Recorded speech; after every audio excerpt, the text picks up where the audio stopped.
Et je crois et on voit encore à Haïti actuellement combien c'est difficile pour beaucoup d'humanitaires de mettre ce que moi j'appelle des lunettes urbaines, parce que cette ville, d'abord, elle pose alors, outre les aspects sociaux, les aspects géographiques, les aspects de typologie, elle pose toute une série de problèmes très particuliers pour les humanitaires. D'abord, la ville, c'est un lieu qui a une gouvernance spécifique, une organisation de l'administration et du pouvoir spécifique. Et on ne peut pas travailler en ville en chantant ça. Et ça veut dire que pour les humanitaires qui sont quelque part portés dans leur réflexion autour de l'indépendance, de l'impartialité, comment est-ce qu'on travaille dans un contexte dans lequel l'empreinte, le footprint, l'empreinte de l'administration territoriale est très forte. Donc ça, c'est un premier problème. Le deuxième série de problèmes, c'est que les réponses techniques aux besoins des populations en milieu urbain sortent de la boîte à outils des humanitaires. Les humanitaires sur l'eau, ils savent faire des puits, ils savent faire des forages. Pas beaucoup d'entre eux savent travailler avec des réseaux, avec des régies de l'eau, avec des mécanismes, avec un accès à l'électricité qui n'est pas simplement le bois de feu, mais qui est aussi à l'énergie qui n'est pas simplement le bois de feu, mais l'électricité, gérée par des centrales. Donc il y a une mécanique du service organisé, souvent payant, qui a du mal à rentrer dans les pratiques des humanitaires ou dans la boîte à outils développée par les humanitaires depuis 30 ans. Un troisième élément, c'est que l'économie urbaine suit des lignes, des modes de fonctionnement et des logiques qui ne sont pas celles que les humanitaires connaissent.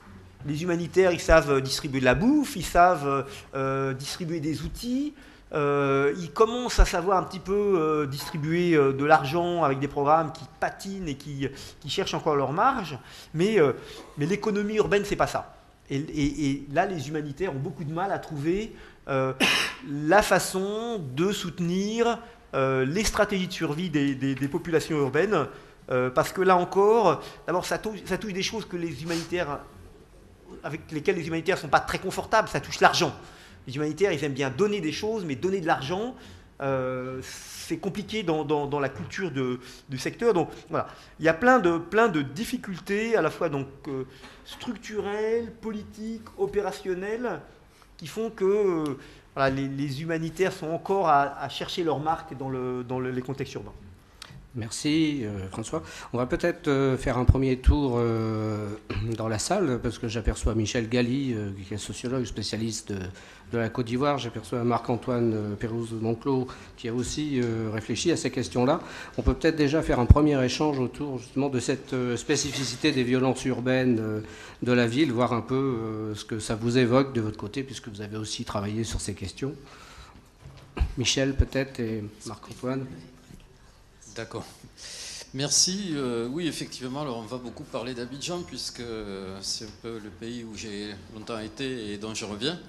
Donc c'est vrai que peut-être, vous avez fait allusion à l'histoire tout à l'heure, il y a parfois dans le milieu humanitaire un manque de mémoire. Hein. Les équipes se succèdent, se retirent, reviennent.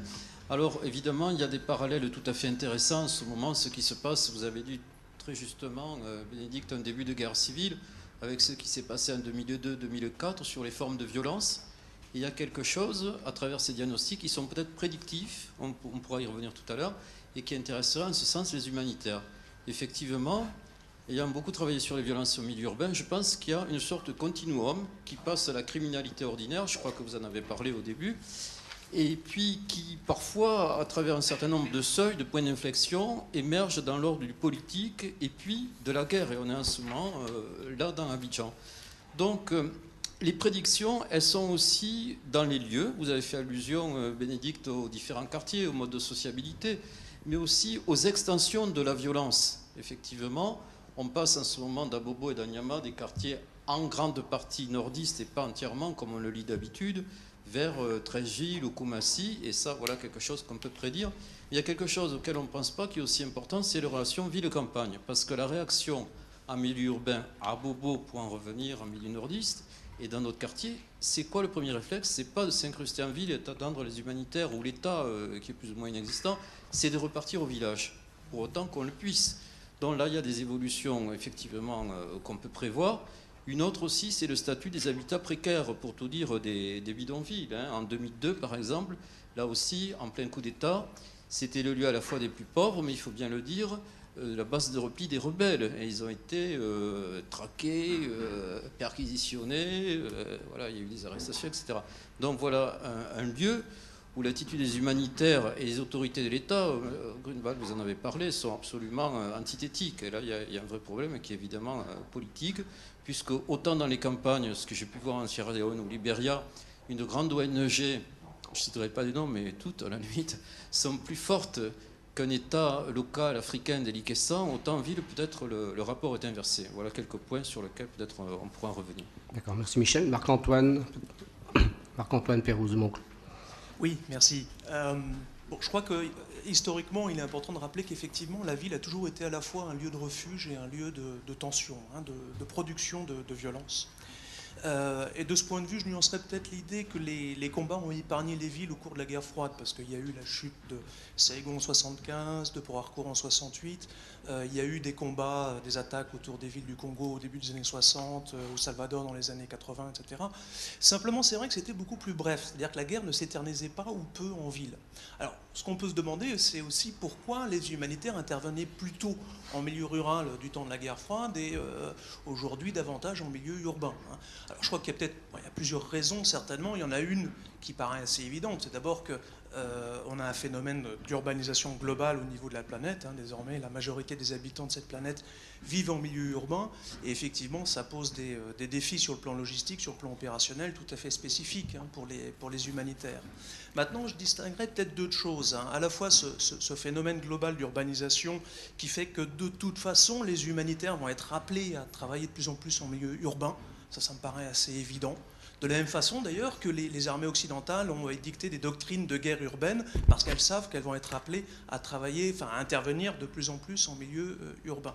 Ça, c'est une chose. L'autre chose, qui est à mon avis un débat qui mérite d'être abordé aujourd'hui, c'est de savoir dans quelle mesure, du coup, les humanitaires vont étendre leur mandat pour travailler non seulement sur le fait que la guerre va de plus en plus se produire en milieu urbain, mais aussi que la ville est un lieu de production de violence. Ce qui n'est quand même pas exactement la même chose, si vous voulez. Parce qu'à ce moment-là, ça conduirait les humanitaires à étendre leur mandat pour travailler sur des opérations assez longues, notamment le phénomène des gangs de quartier. Et ça, ce sont des opérations qui sortent du domaine stricto sensu de l'urgence et qui relèvent de la gestion au quotidien de la criminalité urbaine, y compris d'ailleurs avec des applications policières qui vont poser des défis importants pour les humanitaires qui sont soucieux de veiller à leur neutralité. Donc je crois que c'est peut-être là aussi qu'il faut réfléchir sur cette question d'insertion en milieu urbain, pas seulement sur le plan opérationnel, mais aussi sur le plan de l'extension éventuelle du mandat des humanitaires qui du coup seraient appelés à être aussi des co-gestionnaires de la ville.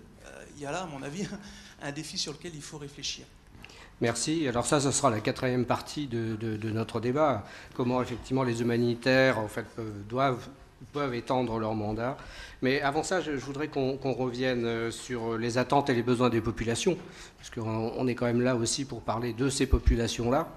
Avant de parler de pratiques d'ONG. Donc je me retourne vers nos intervenants en prenant quelques cas justement pour essayer de voir comment vous analysez en tant que CICR, en tant qu'ONG, comment vous analysez les attentes et les besoins de certains types de populations. Et je me retourne justement vers Patricia Danzi. Vous avez évoqué tout à l'heure, et vous travaillez en Amérique latine, donc vous êtes aux premières loges pour cela. Vous avez évoqué tout ce qui est de type violence urbaine liée aux gangs, à la drogue, aux milices, etc., etc., etc. Comment fait-on quand on est CICR pour analyser et être à l'écoute justement de ces populations qui sont victimes de ces violences?